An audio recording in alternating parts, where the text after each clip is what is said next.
ఒకే ఒక్క నమ్మకం. అవును, ఒకే ఒక్క నమ్మకం ఎలా మార్చేయగలదో ఎప్పుడైనా ఆలోచించారా? డాక్టర్ కెరోల్ డ్వెక్ తన పరిశోధనలో కనుగొన్న ఓ అద్భుతమైన విషయాన్ని ఈరోజు మనం విశ్లేషించబోతున్నాం.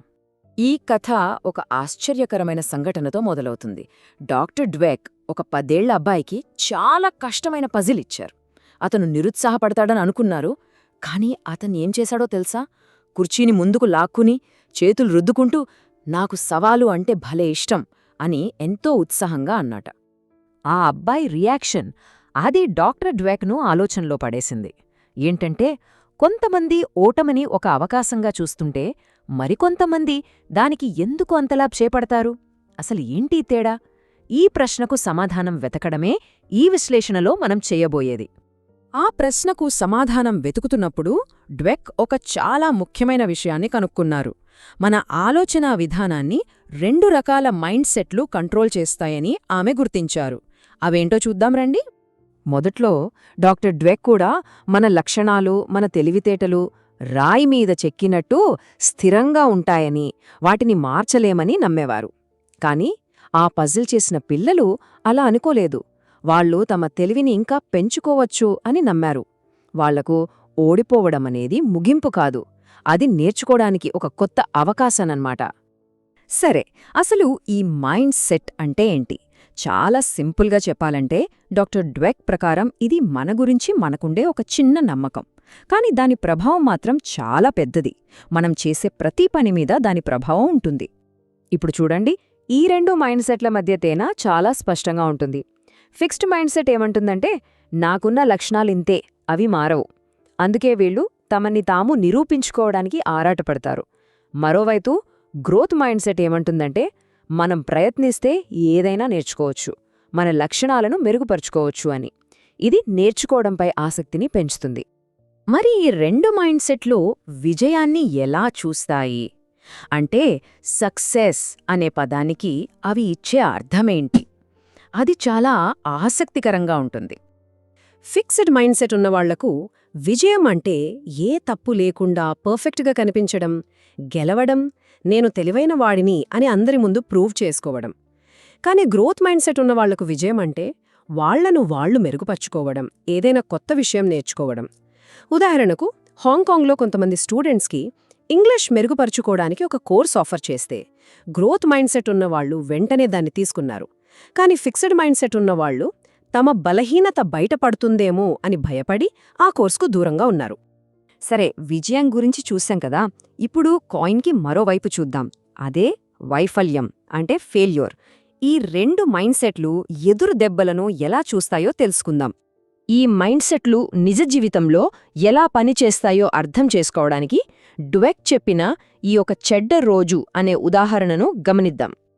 అలా ఒక చెడ్డ రోజు ఎదురైనప్పుడు ఫిక్స్డ్ మైండ్ సెట్ ఉన్నవాళ్లు ఎలా రియాక్ట్ అవుతారంటే, అంతే, నేనొక పూర్తి ఫెయిల్యూర్, నా జీవితం ఇంతే అని తమను తాము నిందించుకుంటారు.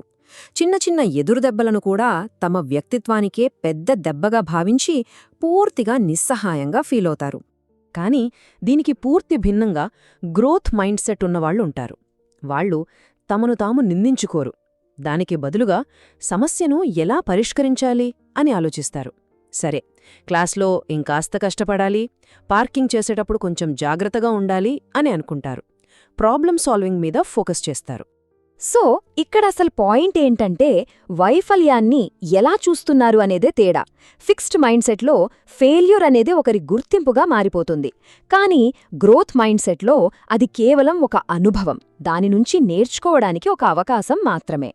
ఇక ఈ పజిల్లో చివరి ముక్క, అదే ప్రయత్నం. ఒక పనిని సాధించటంలో ప్రయత్నం యొక్క పాత్రను ఈ 2 మైండ్ సెట్లు ఎలా చూస్తాయో ఇప్పుడు చూద్దాం. ఫిక్స్డ్ మైండ్ సెట్ ఉన్నవాళ్లకు ఒక విచిత్రమైన నమ్మకం ఉంటుంది. అదేంటంటే, ఏదైనా పని చేయడానికి కష్టపడాల్సి వస్తే బహుశా ఆ పనిలో మనం అంత గొప్పవాళ్లం కాదేమో అని. వాళ్ల దృష్టిలో నిజమైన టాలెంట్ ఉన్నవాళ్లకి ఏ పనైనా చాలా సులభంగా వచ్చేయాలి.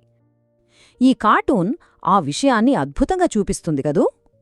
కష్టపడటాన్ని ఫిక్స్డ్ మైండ్ సెట్ ఎలా తక్కువగా చూస్తుందో ఇది ఫనీగా చెప్తుంది. నువ్వు తెలివైనవాడివనుకున్నాను అనే డైలాగుంది చూశారా? అంటే కష్టపడితే తెలివైనవాళ్లు కాదన్నట్టు.